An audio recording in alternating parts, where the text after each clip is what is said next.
மீண்டும் மற்றொரு வீடியோ மூலமாக உங்க எல்லாரையுமே சந்திக்கிறதுல சந்தோஷம். இன்றைக்கு நாங்க பார்க்க போற தலைப்பு எங்களோட குழந்தைகளுக்கு சுதந்திரம் கொடுக்கிறது சம்பந்தமான ஒரு விஷயமாக இருக்க போகுது. நிறைய பேரண்ட்ஸுக்கு ஒரு சந்தேகம் இருக்கும்.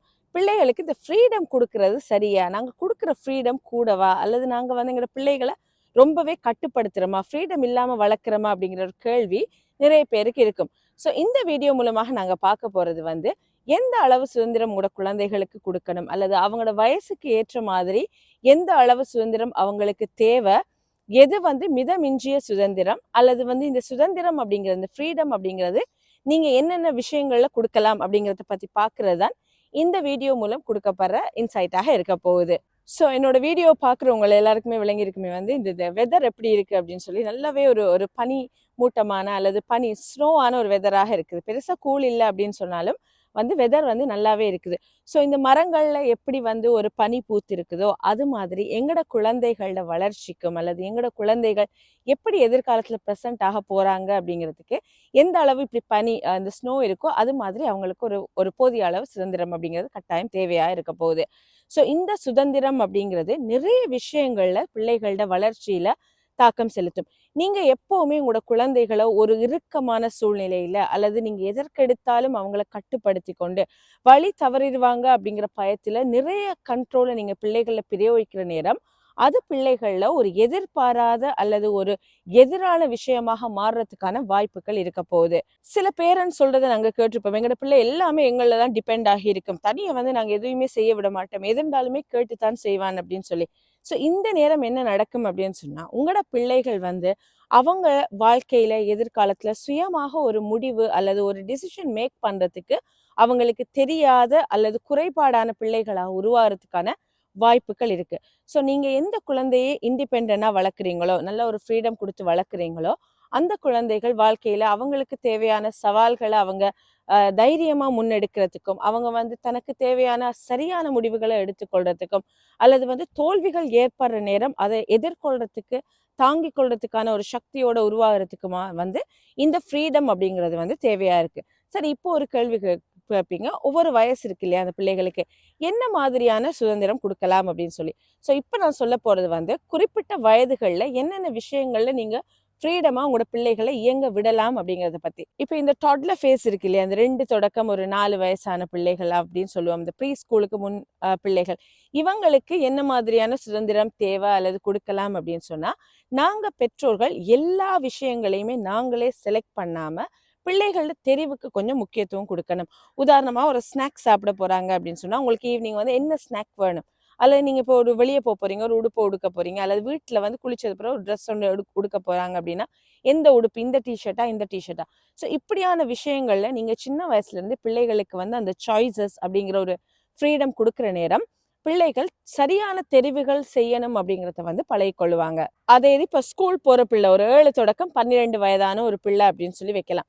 ஸோ இந்த குழந்தைகளுக்கு நீங்க எப்படி ஃப்ரீடம் கொடுக்கலாம் அப்படின்னு சொன்னா, பிள்ளைகள் இப்ப மார்னிங் எழும்புறாங்க, ஸ்கூலுக்கு போறாங்க. இப்ப அவங்களோட சாப்பாடை அவங்களே பேக் பண்ணி கொள்றது, நீங்க கொடுக்குற லஞ்ச் பாக்ஸ்ல வைக்கிறது, யூனிஃபார்ம் இருக்குதா, ரெடியா இருக்கா, கழுவி இருக்கான்னு சொல்லி செக் பண்றது, அல்லது ஹோம் ஒர்க் செய்யற நேரம் ஒரு குறிப்பிட்ட அளவு நாங்களே பின்னாலே நின்று இதை செய்யுங்க அப்படின்னு இல்லாம அவங்களே செய்யறதுக்கு ஒரு ஸ்பேஸை கொடுக்கறது, அல்லது ஸ்கூல்ல ஏதாவது ஒரு ஆர்ட் ஒர்க், ஒரு ப்ரொஜெக்ட் கொடுத்தாங்க அப்படின்னு சொன்னா எல்லாமே நாங்க பெர்ஃபெக்டா செய்யணும்னு பேரண்ட்ஸ் அதுல இன்வால்வ் ஆகாம குழந்தைகளே நாங்க செய்ய விடுறது. ஸோ இப்படியான விஷயங்கள்ல நீங்க இந்த ஸ்கூல் ஏஜஸ்க்கு ஒரு ஒரு குறிப்பிட்ட அளவு ஃப்ரீடம் கொடுக்கலாம். இந்த டீனேஜர்ஸ் அப்படின்னு வரப்போ இது ஒரு பெரிய டாபிக், அவங்களுக்கு எந்த அளவு சுதந்திரம் கொடுக்கணும் அப்படின்னு சொல்லி.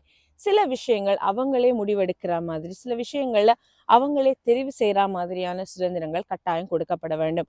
உதாரணமா நாங்க சொல்ல போனோம்னு சொன்னா அவங்க ஒரு அட்வான்ஸ் லெவல் படிக்கிறாங்க அப்படின்னா என்ன ஸ்ட்ரீம் அவங்க செலக்ட் பண்றது, என்ன படிக்கணும் அவங்க, அல்லது ஒரு ஆர்டினரி லெவல் ஓ லெவல் படிக்கிறாங்க அப்படின்னு சொன்னா என்னென்ன பாடங்கள் செலக்ட் பண்றது, இப்படியான விஷயங்கள்ல பெற்றோர்களோட தலையீடு மிதமிஞ்சியதா இருக்கிறப்போ அது பிள்ளைகளோட எதிர்காலத்தை கேள்விக்குறியாக்குற சந்தர்ப்பங்களை நாங்க பார்த்திருக்கோம்.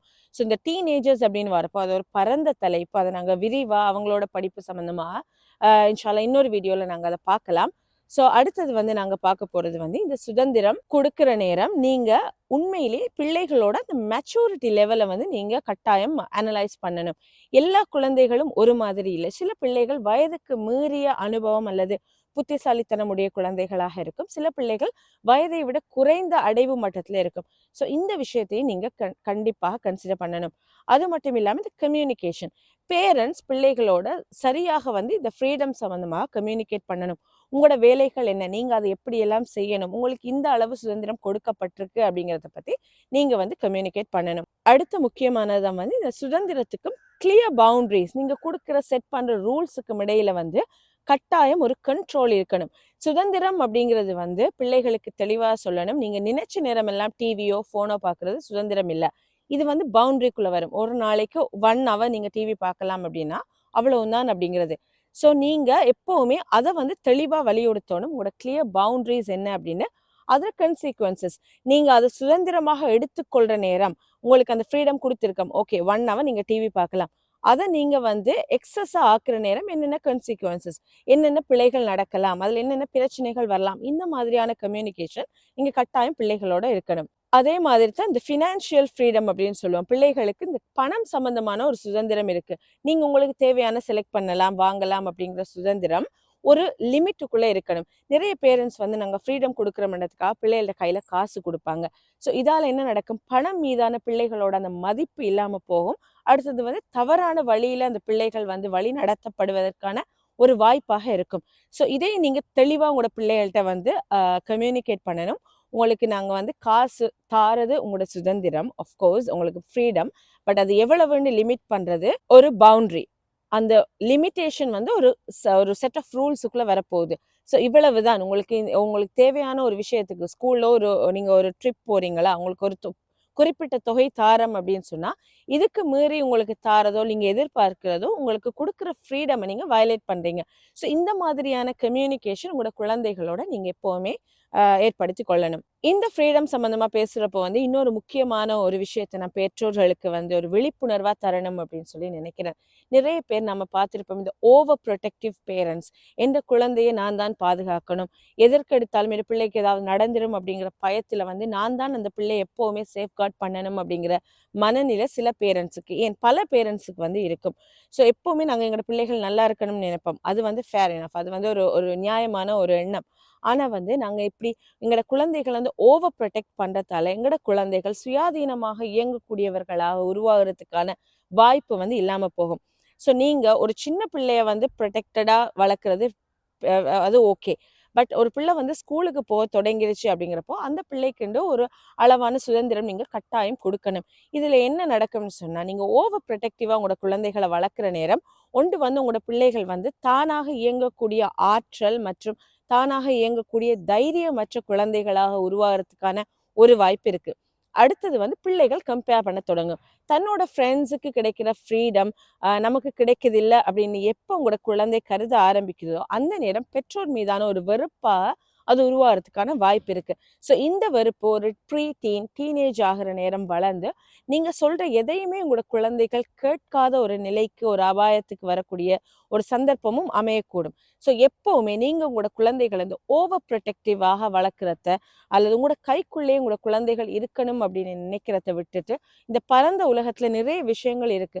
ஸோ அவங்களே அவங்களோட விஷயங்களை கற்றுக்கொள்றதுக்கு ஒரு ஒரு தூண்டுகோலாக அல்லது நீங்க ஒரு வழியாக இருக்கிறது வந்து எப்பவுமே பெஸ்டாக இருக்கும். அடுத்தது எங்களை அறியாமலே நாங்க விடுற இன்னொரு பிள்ளைதான் வந்து இந்த பிள்ளைகளுக்கு ஃப்ரீடம் கொடுக்குறோம் இல்லைங்கிறது நாங்களே உணர்ந்து கொள்ளாம சில விஷயங்கள் செய்வோம்.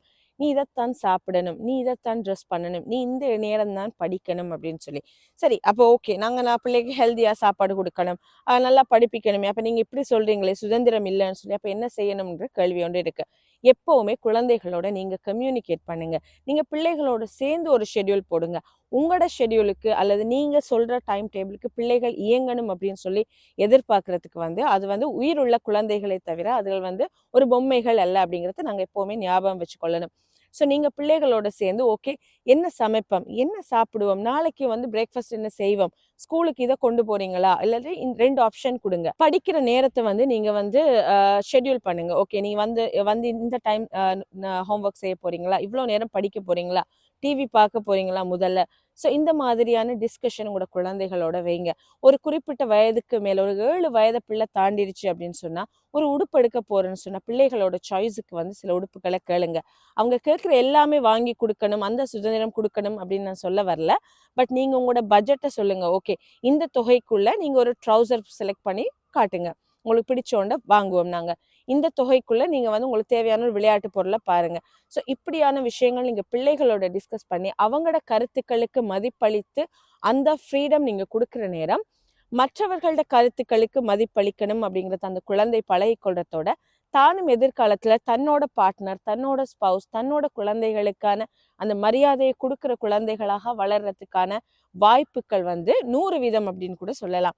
ஸோ இந்த விஷயத்த நீங்க கட்டாயம் வந்து கருத்துல கொள்ளணும். அடுத்தது வந்து இந்த சுதந்திரத்துல இருக்கிற அடுத்த பிரச்சனை வந்து இந்த டிவைசஸ் கொடுக்கறது. அவங்களுக்குரிய ஃபோன், லேப்டாப்ஸ், ஐபேட் கொடுக்கறது, அல்லது வந்து இந்த சின்ன பிள்ளைகளா இருப்பாங்க அல்லது ப்ரீ டீன் டீனேஜர்ஸா இருப்பாங்க. பட் ஸ்டில் அவங்க வந்து சோஷியல் மீடியால வந்து ஒரு ஆக்டிவா இருப்பாங்க.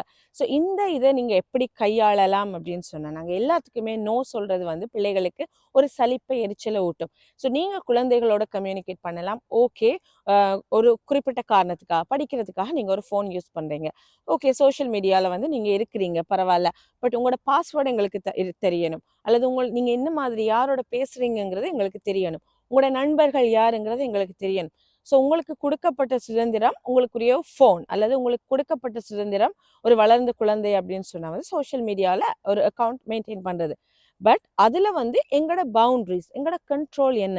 அல்லது நீங்க தூங்க போறப்போ வந்து நீங்க பெட்ரூமுக்கு வந்து ஃபோன் கொண்டு போக இயலாது. உங்களோட நீங்க பெட்டுக்கு போறீங்க அப்படின்னா ஃபோன் வந்து பேரண்ட்ஸ் ரூம்ல அல்லது ஹால்ல இருக்கணும், அல்லது கிச்சன்ல நீங்க வச்சிடணும். ஸோ இப்படியான செட் ஆஃப் பவுண்டரிஸோட நீங்க வந்து இந்த வந்து சுதந்திரம் அல்லது இந்த ஃப்ரீடம் வந்து நீங்க குழந்தைகளுக்கு கொடுக்கலாம். இதுல நீங்க கட்டாயம் பிள்ளைகளுக்கு சேஃப்டி சம்பந்தமாக வந்து சொல்லி கொடுக்கணும். ஆன்லைன் சேஃப்டி, ஆன்லைன்ல என்னென்ன நடக்குது, என்னென்ன பிரச்சனைகள் நடக்குது, அல்லது இந்த சோஷியல் மீடியாவால வர்ற தெரியாத முகம் தெரியாத நட்புகளால என்னென்ன பிரச்சனைகள் வருது.